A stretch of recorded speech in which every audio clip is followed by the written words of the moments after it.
ಅತಿಯಾಗಿ ನೀವು ಯಾರನ್ನಾದರೂ ನಂಬಿದ್ದೀರಾ? ಅತಿಯಾಗಿ ನೀವು ನಿಮಗಿಂತ ಹೆಚ್ಚಾಗಿ ಅವ್ರ ಮೇಲೆ ನಂಬಿಕೆ, ವಿಶ್ವಾಸ, ಪ್ರೀತಿ ನಿಮಗಿದೆಯಾ? ಹಾಗಾದರೆ ಈ ವಿಡಿಯೋ ನಿಮಗಾಗಿ. ಏನಪ್ಪ ಅತಿಯಾಗಿ ನಂಬೋದು ತಪ್ಪಾ ನಾವು ಅಂತ ನೀವು ಕೇಳ್ಬೋದು. ಖಂಡಿತವಾಗ್ಲೂ ಅದು ಒಂದಲ್ಲ ಒಂದು ಸತಿ ನಿಮಗೆ ಮುಳುವಾಗಿರುತ್ತೆ. ಅದು ಹೇಗೆ ಅಂತೀರಾ? ಪೂರ್ತಿ ವಿಡಿಯೋ ನೋಡಿ, ನಿಮಗೆ ಗೊತ್ತಾಗುತ್ತೆ. ನಾವು ಅತಿಯಾಗಿ ನಂಬೋದ್ರಿಂದ ನಮಗೆಲ್ಲ ಏನೆಲ್ಲ ಅದರಲ್ಲಿ ಇದಾಗುತ್ತೆ, ನಾವೆಷ್ಟು ನೋವು ತಿನ್ನೋಂಗೆ ಆಗುತ್ತೆ ಅಂತ. ಹಾಗೆ ಇನ್ನೂ ಯಾರೆಲ್ಲ ನನ್ನ ಚಾನಲ್ನ ಸಬ್ಸ್ಕ್ರೈಬ್ ಮಾಡ್ಕೊಂಡಿಲ್ಲ, ದಯವಿಟ್ಟು ಸಬ್ಸ್ಕ್ರೈಬ್ ಆಗಿ. ಹಾಗೆ ನನ್ನ ಚಾನಲಲ್ಲಿ ಮೆಂಬರ್ಶಿಪ್ ಜಾಯಿನ್ ಬಟನ್ ಇದೆ. ನಿಮ್ಗೇನಾದರೂ ಇಂಟ್ರೆಸ್ಟ್ ಇದ್ದರೆ ಚಾನಲ್ ಮೆಂಬರ್ಶಿಪ್ ಆಗಬೇಕು ಅಂತ 59 ರೂಪಾಯಿ ಕೊಟ್ಟು ನೀವು ಚಾನಲ್ಗೆ ಮೆಂಬರ್ಶಿಪ್ ಕೂಡ ಆಗ್ಬೋದು ಅಂತ ಹೇಳ್ತಾ, ಅತಿಯಾಗಿ ನಂಬೋದ್ರಿಂದ ಏನೇನು ತೊಂದರೆ ಆಗುತ್ತೆ, ಏನು ಅದರಿಂದ ನಮಗೆ ನಷ್ಟ ಆಗುತ್ತೆ, ನಾವೆಲ್ಲ ನಂಬಿರೋರೆಲ್ಲ ಏನಾಗಿದ್ದೀವಿ ಅಂತ ನೀವು ಕೇಳೋದಾದರೆ ನಾನು ಹೇಳ್ತೀನಿ ನೋಡಿ. ನೀವು ಅತಿಯಾಗಿ ನಂಬಿರ್ತೀರ, ಅವ್ರ ಮೇಲೆ ವಿಶ್ವಾಸ ಇಟ್ಟಿರ್ತೀರ, ಅವರು ಏನೇ ಹೇಳಿದ್ರು ನೀವು ನಂಬ್ತಾ ಇರ್ತೀರ. ಅದು ಸುಳ್ಳು ನಿಜನೋ ಅಂತ ನೀವು ವೆರಿಫೈ ಕೂಡ ಮಾಡೋದಿಲ್ಲ. ಬಟ್ ಅದೇ ಒಂದಿನ ಅವರು ಮಾಡಿರೋ ಒಂದು ಸಣ್ಣ ತಪ್ಪು ಕೂಡ ನಿಮ್ಗೆ ಕಿವಿಗೆ ಬಿದ್ದಿದೆಯಂದರೆ ನಿಮಗೆ ಸಹಿಸ್ಕೊಳಕ್ಕಾಗದೇ ಇರೋಷ್ಟು ನೋವಾಗುತ್ತೆ. ಆ್ಯಂಡ್ ಇನ್ನೊಂದೇನಪ್ಪ ಅಂದರೆ, ಸಹಿಸ್ಕೊಳಕ್ಕಾಗದೇ ಇರೋ ನೋವು ಒಂದೊಂದು ಸತಿ ಅದು ನಮ್ಮನ್ನು ಎಲ್ಲಿ ಕರ್ಕೊಂಡು ಹೋಗ್ಬಿಡುತ್ತೆ ಅಂದರೆ, ಯಾರನ್ನು ನಂಬಲೇಬಾರ್ದು, ಜೀವನದಲ್ಲಿ ನಾವು ಯಾರನ್ನು ನಂಬಲೇಬಾರ್ದು ಅಂತ ಹೇಳೋ ಸ್ಟೇಜ್ ಕೂಡ ಕರ್ಕೊಂಡೋಗುತ್ತೆ. ಹೇಗೆ? ಈಗ ನಾವು ಒಬ್ಬ ಮನುಷ್ಯನ ಮೇಲೆ ಒಂದು ವಿಶ್ವಾಸ ಇಟ್ಟಿರ್ತೀವಿ. ಅವ್ರು ಯಾವುದೇ ರೀತಿ ನನಗೆ ಗೊತ್ತಿಲ್ಲದೆ, ನನ್ನ ಬೆನ್ನಿಂದ ಏನೂ ಕೆಲಸ ಮಾಡೋದಿಲ್ಲ. ಸೊ ನನಗೆ ಗೊತ್ತಿಲ್ಲದೆ ಅವ್ರು ಏನೂ ಮಾಡೋದಿಲ್ಲ.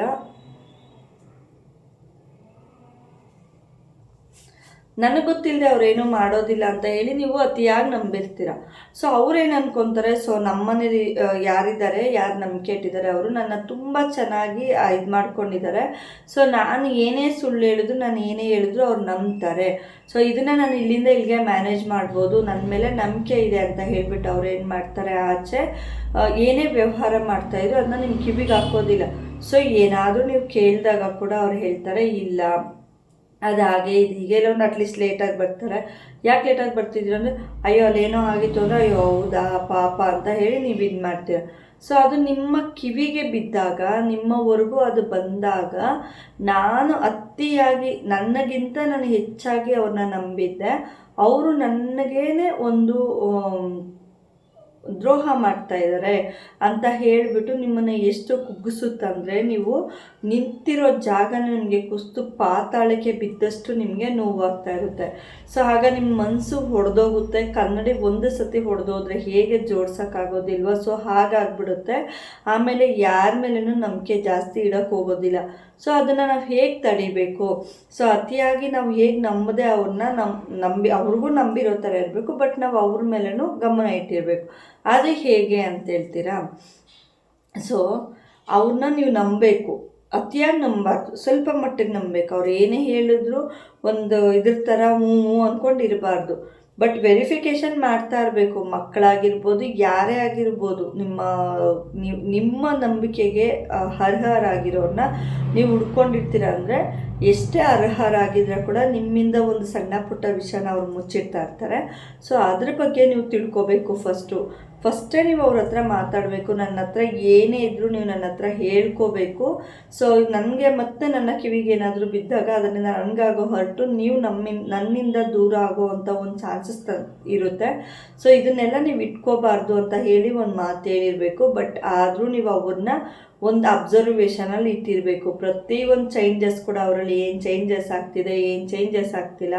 ಸೊ ಡೈಲಿ ನನ್ನ ಹತ್ರ ಮಾತಾಡೋದಕ್ಕೂ, ಯಾವತ್ತೋ ಒಂದಿನ ಮಾತಾಡೋದಕ್ಕೂ, ಇಲ್ಲ ಏನಾದರೂ ಆಚೆಯಿಂದ ಬಂದಾಗ ಏನಾದರೂ ಚೇಂಜಸ್ ಇದೆಯಾ, ಆಚೆಯಿಂದ ನಾವು ಇದಾದಾಗ ಏನಾದರೂ ಚೇಂಜಸ್ ಇದೆಯಾ, ಇಲ್ಲ ಯಾರನ್ನಾದರೂ ಮೀಟ್ ಮಾಡಿಬಿಟ್ಟು ಬಂದಾಗ ಚೇಂಜಸ್ ಇದೆಯಾ ಅನ್ನೋದನ್ನ ಪ್ರತಿಯೊಂದನ್ನು ನೀವು ಚೆಕ್ ಮಾಡ್ತಾ ಇರಬೇಕು. ಆ್ಯಂಡ್ ಅವ್ರನ್ನ ತುಂಬ ನಂಬಾರ್ದು.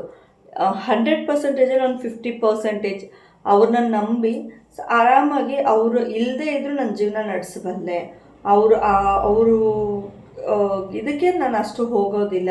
ಸೊ ಅವ್ರು ಇಲ್ಲ ಅಂದರೂ ಒಂದು 100 ಸತಿ ಕಾಲ್ ಮಾಡೋದು, ನಿನ್ನ ಬಿಟ್ಟಿರೋಕ್ಕಾಗ್ತಾಯಿಲ್ಲ ಅಂತ ಹೇಳೋದನ್ನೆಲ್ಲ ಆಲ್ಮೋಸ್ಟ್ ಅವಾಯ್ಡ್ ಮಾಡ್ಕೋಬೇಕು. ಸೊ ಅವ್ರು ಇಲ್ಲ ಅಂದರೂ ಒಂದು ಮಟ್ಟಿಗೆ ನಾನು ಬದುಕಬಲ್ಲೆ, ಅವರು ಅಂತ ಹೇಳಿ ನೀವು ಪ್ರಿಪೇರ್ ಆಗಿರಬೇಕು, ಮೆಂಟಲಿ ಪ್ರಿಪೇರ್ ಆಗಿರಬೇಕು. ಯಾಕಪ್ಪ ಅಂದರೆ ಸಡನ್ನಾಗಿ ಯಾರಾದರೂ ನಮ್ಮನ್ನು ಬಿಟ್ಟು ಹೋದಾಗ ಇದೇ ನಮಗೆ ನಾವು ಪ್ರಿಪೇರ್ ಆಗಿದ್ದರೆ ನಮಗೆ ಸರಿ ನಾನು ಅವತ್ತೇ ಡಿಸೈಡ್ ಮಾಡ್ಕೊಂಡಿದ್ದೆ, ಸೊ ಅವ್ರು ನನ್ನ ಬಿಟ್ಬಿಟ್ಟು ಹೋದರೆ ಕೂಡ ನಾನು ಆರಾಮಾಗಿ ಬದುಕಬಲ್ಲೆ ಅಂತ ಹೇಳಿ.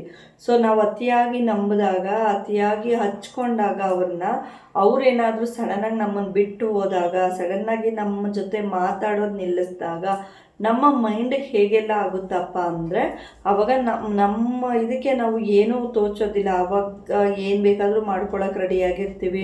ಅವ್ರು ನಮಗೆ ಬೇಕೇ ಬೇಕು ಅನ್ನೋ ಹಠ ಬರುತ್ತೆ. ಅವ್ರು ನಮ್ಮನ್ನು ಬೇಡ ಅಂತ ಒದ್ದುಕೊಂಡು ಹೋದ್ಮೇಲೆ ಕೂಡ ನಾವು ಅವ್ರ ಹತ್ರನೇ ಅವ್ರ ಹಿಂದೆನೇ ಸುತ್ತೋ ಥರ ಆಗ್ತಾ ಇರುತ್ತೆ. ಸೊ ಅದಕ್ಕೇ ಅತಿಯಾಗಿ ನಂಬಕ್ಕೆ ಹೋಗಬಾರ್ದು, ಅತಿಯಾಗಿ ಯಾರನ್ನೂ ಹಚ್ಕೋಬಾರ್ದು, ಅತಿಯಾಗಿ ಯಾರ ಜೊತೆನೂ ಇರಬಾರ್ದು ಅಂತ ಹೇಳೋದು. ಸೊ ಅತಿಯಾಗಿ ನಾವು ಯಾರ ಜೊತೆ ಇರ್ಬೋದು ಅಂದರೆ ಬುಕ್ ಜೊತೆ ಇರ್ಬೋದು, ನಾವು ಮಾಡೋ ಕೆಲಸದ ಜೊತೆ ಇರ್ಬೋದು. ಅದೇನೇ ನಮಗೆ ಲೈಫು. ಒಂದು ಬುಕ್ ಓದ್ತಾ ಇದ್ದರೆ ನಾನಾ ರೀತಿ ಒಂದು ತಿಳ್ಕೊತೀವಿ.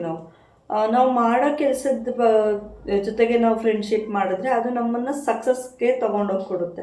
ಸೊ ಇವೆರಡು ಜೊತೆ ಇದ್ದರೆ ನಾವು ಯಾವತ್ತೂ ಮೋಸ ಹೋಗೋದಿಲ್ಲ. ಮನುಷ್ಯರ ಜೊತೆ ಇರೋದಕ್ಕಿಂತ ನಾವು ಇವೆರಡು ಜೊತೆ ಆರಾಮಾಗಿ ಫ್ರೆಂಡ್ಶಿಪ್ ಮಾಡ್ಬೋದು. ಸೊ ಐ ಹೋಪ್ ಈ ವಿಡಿಯೋ ಎಲ್ಲರಿಗೂ ಇಷ್ಟ ಆಗಿದೆ ಅಂತ ಅಂದ್ಕೊಳ್ತಾ, ಎಲ್ಲೂ ಸ್ಕಿಪ್ ಮಾಡೋಕ್ಕೆ ಹೋಗಬೇಡಿ. ಸ್ಕಿಪ್ ಮಾಡಿದ್ರೆ ನಿಮಗೆ ಅಷ್ಟೊಂದು ನಾನು ಏನೆಲ್ಲ ಹೇಳಿದ್ದೆ ಪಾಯಿಂಟ್ಸ್ ಅಂತ ಗೊತ್ತಾಗೋದಿಲ್ಲ. ಸೊ ಇನ್ನೊಂದೇನಪ್ಪ ಅಂದರೆ ನನ್ನ ಚಾನಲಲ್ಲಿ ಮೆಂಬರ್ಶಿಪ್ ಜಾಯಿನ್ ಬಟನ್ ಇದೆ. ನಿಮಗೆ ಇಂಟ್ರೆಸ್ಟ್ ಇದ್ದರೆ, ಚಾನಲ್ಗೆ ಮೆಂಬರ್ಶಿಪ್ ಆಗಬೇಕು ಅಂತಿದ್ರೆ 59 ರೂಪೀಸ್ ಕೊಟ್ಟು ನೀವು ಚಾನಲ್ಗೆ ಮೆಂಬರ್ಶಿಪ್ ಆಗ್ಬೋದು. ಇನ್ನು ಯಾರೆಲ್ಲ ಸಬ್ಸ್ಕ್ರೈಬ್ ಆಗಿಲ್ಲ ದಯವಿಟ್ಟು ಸಬ್ಸ್ಕ್ರೈಬ್ ಆಗಿ ಅಂತ ಕೇಳ್ಕೊಳ್ತಾ ಮತ್ತೊಂದು ವಿಡಿಯೋ ಜೊತೆ ನಾನು ನಿಮಗೆ ಸಿಗ್ತೀನಿ. Thank you so much. Love you all. Bye bye.